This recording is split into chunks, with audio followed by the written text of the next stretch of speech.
All right, so I think this is recording. Let's take a look and solve this quadratic inequality. Um, we're going to make sure that we're comparing it against 0. We're going to look and make sure that we look to see if there's a greatest common factor. We're going to factor it. We're going to find what they refer to as critical points, and then we'll have our solution set. We'll create a table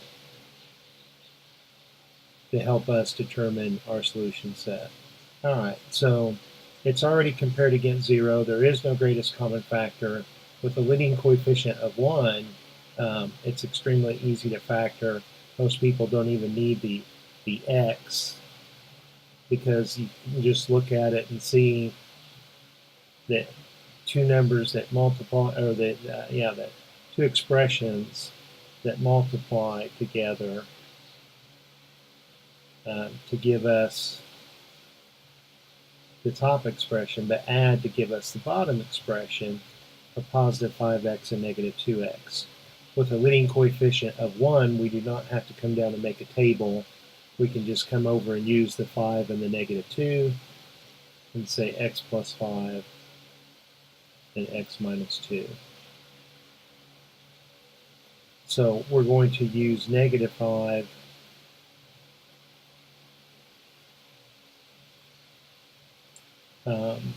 negative 5 and positive 2 as critical points. And how I got those, I just set each individual factor equal to 0. So that divides my number line into 3 regions. I'm just going to label them A, B, and C. So my first decision would be whether to shade or not to shade these endpoints. And that decision is made for me by looking at the inequality. We see it's a strict inequality. We see that it's not underlined. So I'm going to leave these hollow. These are not going to be included in my solution set. So now I'm going to proceed by it. I just suggest that you use a table to be organized. Once you get used to doing this, you won't have to make a table each time. Oops. You won't have to make a table each time. You'll be able to just more or less do it in your head. But the table just helps with organization. All right. So in region A, we want to pick one point that represents all the points in region A. I would pick points that are easy to do arithmetic on. I need a number that is smaller than negative 5, so I'm just going to pick negative 6. So now I'm going to replace x with negative 6, and I get negative 1 times a negative 8, and a negative times a negative is positive, and positive numbers are not less than 0, so that's a false statement.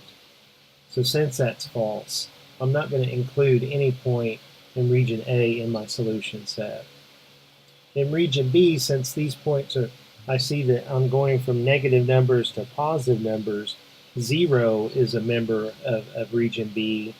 So I'm going to pick 0 as a test point, simply because zeros, ones, and negative ones are usually easy to do arithmetic on, and so that's why I try to pick them whenever I can. If x is 0, I've got 5. If x is 0 here, I've got negative 2. A positive 5 times a negative 2 is negative 10, and it's a true statement that negative 10 is less than 0. Since that's true, I'm going to include that in my solution set, and not only the point 0, but all the points in region B. So I'm going to shade in all of these points between negative 5 and positive 2, and there's infinitely many points there, are going to be in my solution set. Now what about region C? Let's pick a test point there, some value of x that's greater than 2. I'm just going to go ahead and pick 3. And now I'm going to plug in 3 and check this arithmetic and see whether it's true or false. So 3 plus 5 is 8. 3 minus 2 is 1. 8 times 1 is 8, and 8 is not less than 0. That's a false statement. So I'm not going to include x equals 3 in my solution set, or any point that's in that region, in region C. So region B is my solution set. I want to describe that set using inequalities. So I have negative 5 is strictly less than x, which is strictly less than 2, and that's my solution. Pick any number that's in this point, plug it in the original, and that'll be a true statement. Pick any point that's outside of the shaded region, plug it in, and it'll be a false statement.